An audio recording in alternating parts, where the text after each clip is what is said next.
Thank you, Peter, for your kind words, and thank you, Joan, for inviting me here today to talk a little bit about my organization called ArtsEkta. ArtsEkta was born in 2006. And it is a very, very young organization.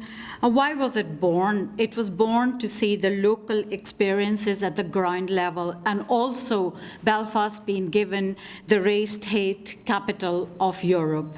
And I am citizen of Belfast or Northern Ireland from last 40 years, have worked in community sector all my life, and I've seen these new communities who are coming here and wanting room and space to grow, and also wanting that little bit of respect and understanding within the context of Belfast City first and then Northern Ireland. And what can I do? A little small contribution, and using arts as a tool to bring cultural bonding in the society which we are living today, and I have lived here for a long time. My children born here as well. So I've always wanted the arts to be the tool.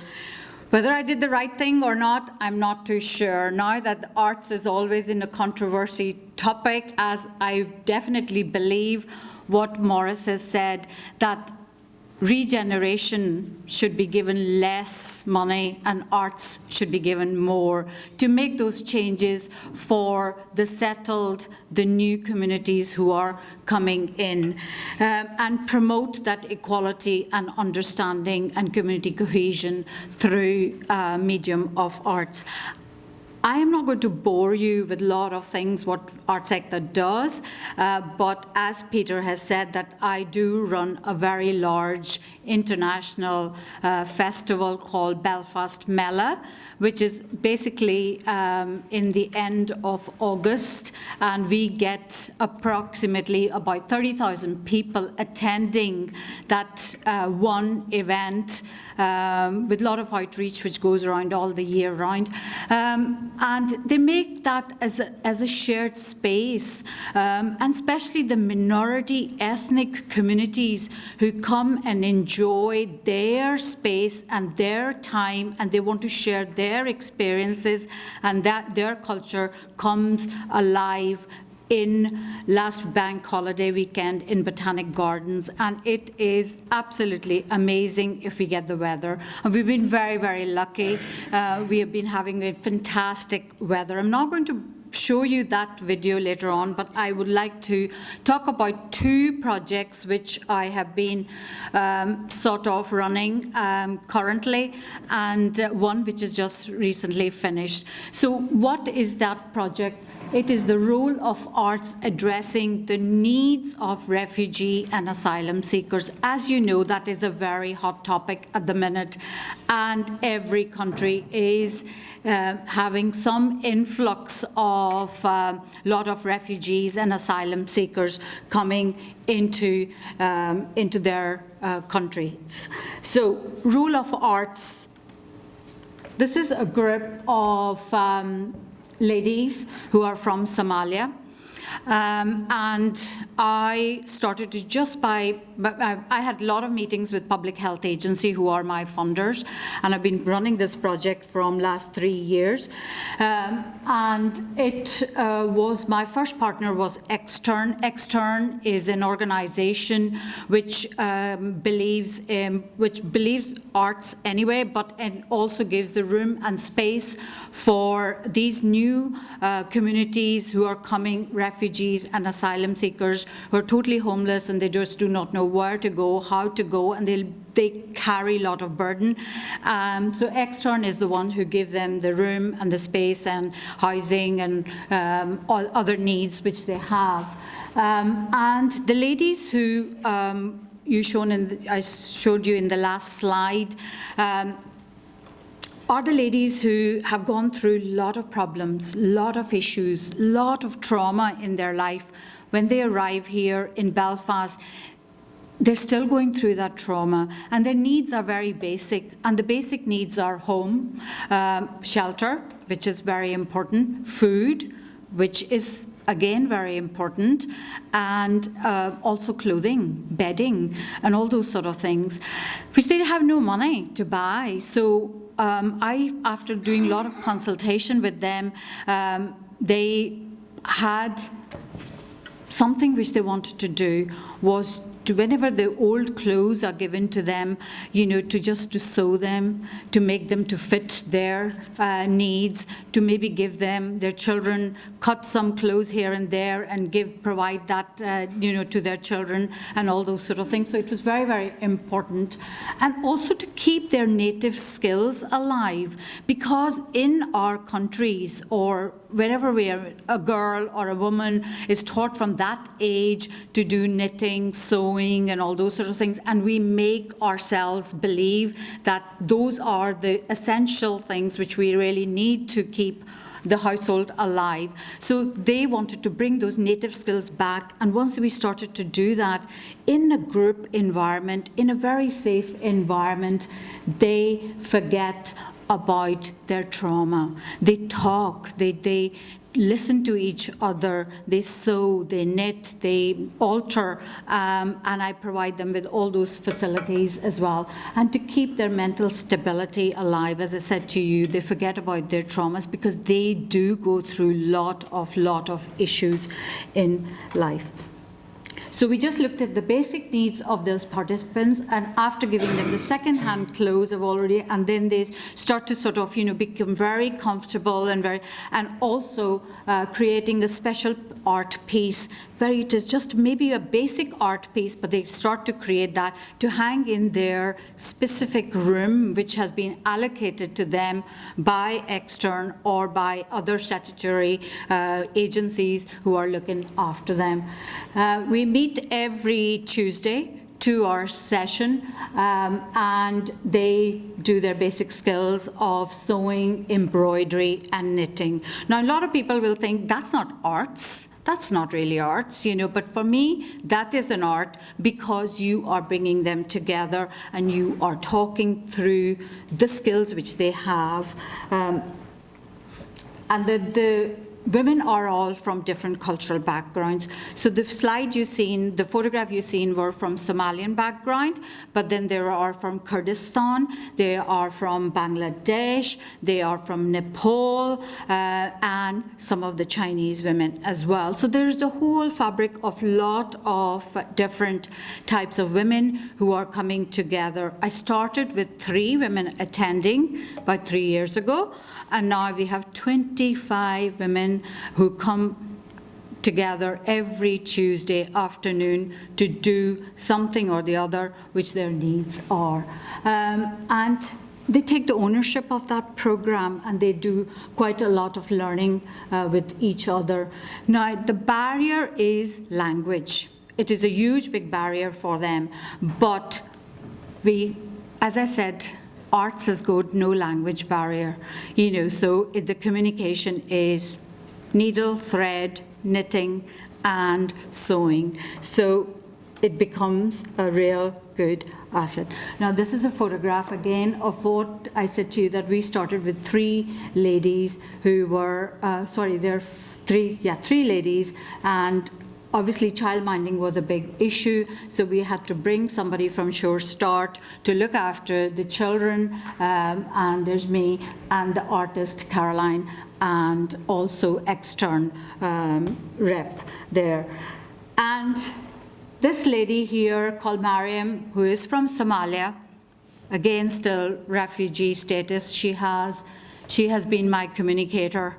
And she is as what we people say here, we have gatekeepers in every culture and every community. And this lady has been the person who has brought a lot of people together. And again, they are doing something very simple.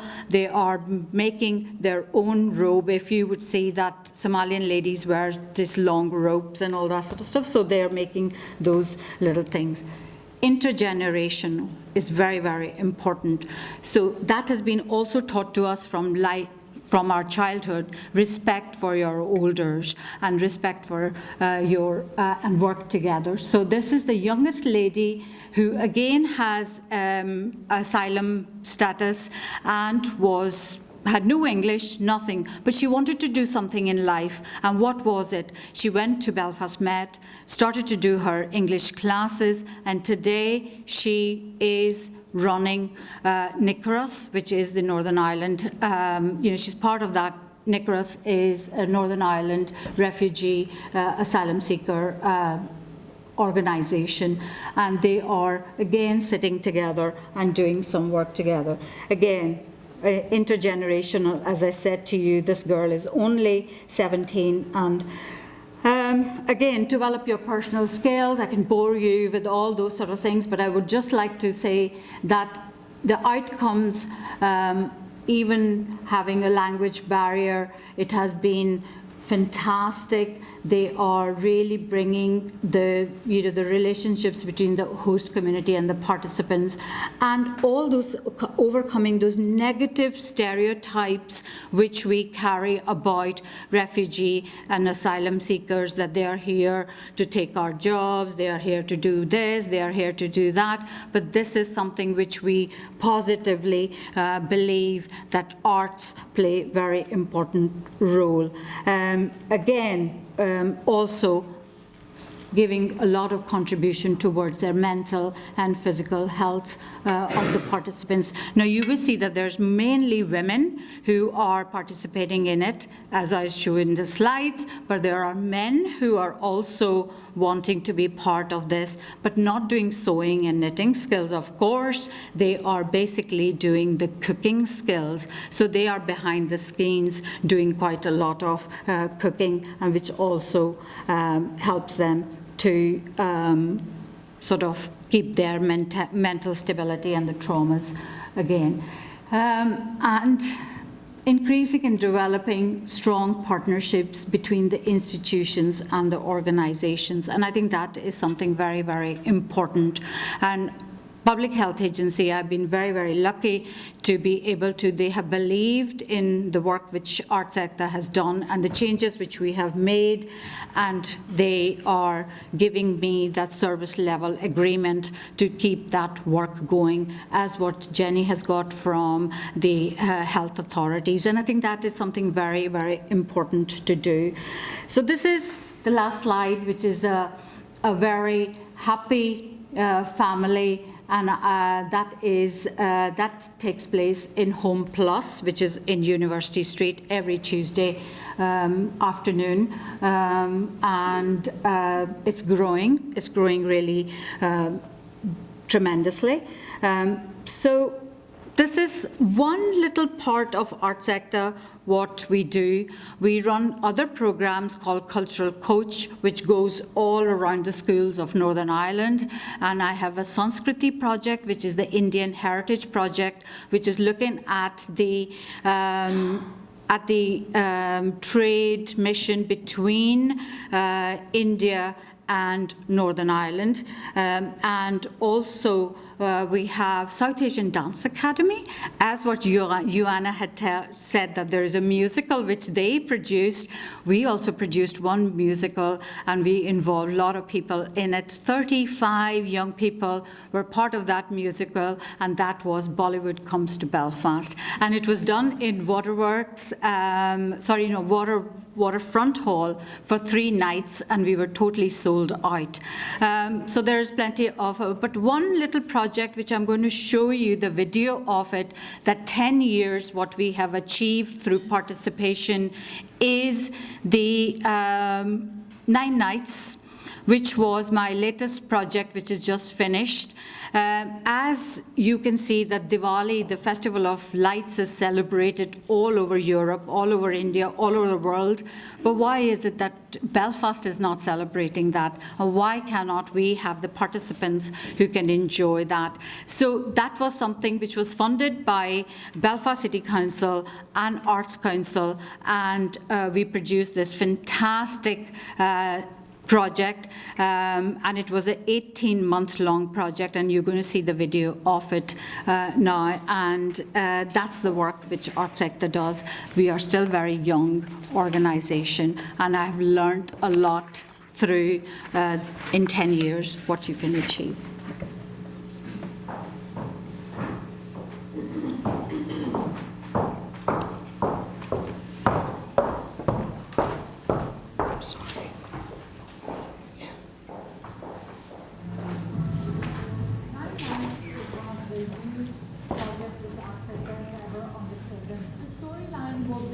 What happens before Diwali, which is the largest festival of lights in India?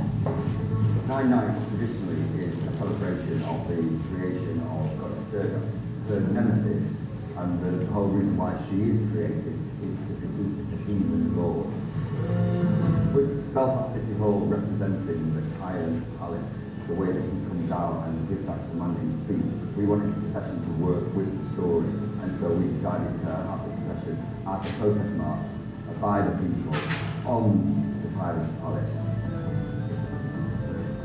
We have been so lucky to have approximately 100 dancers, 10 flag bearers, and then 54 drummers, and there's many more participants from different communities. So the scale has been huge and it's been absolutely excellent.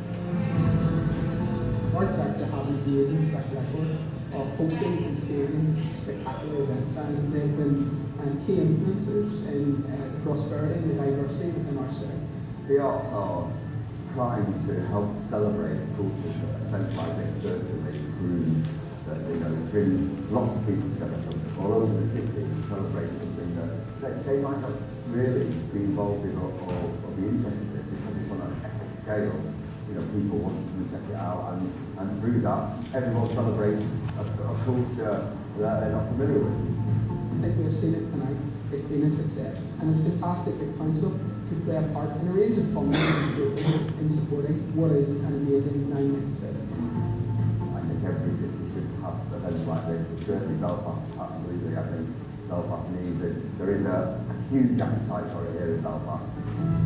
Belfast is a much more diverse place because of organisations such as ArtsEkta. We're a much more prosperous, diverse and accepting place to those who maybe come from different regions. I thought it was great family event. Loved the colours, loved the lights, loved the fireworks, especially at the end. It was really, really good. It was a really great night. It was lovely to get the community together and all the spirit lifted so high. It's brilliant. It actually tells you the real story. They've interpreted it very well and squeezed it in an hour and kind of gave it across, which is very nice. I think they did a really good job. It was really nice. I really liked the light techniques and everything, and the fireworks. Really amazing. And we walked with the torches. It was very good. It was pretty impressive. I thought it was absolutely magnificent. Not only was it just beautiful, but the message that they brought over about peace overcoming evil is fantastic. I hope that everybody enjoyed the beauty as well as the intent from it. It was really, really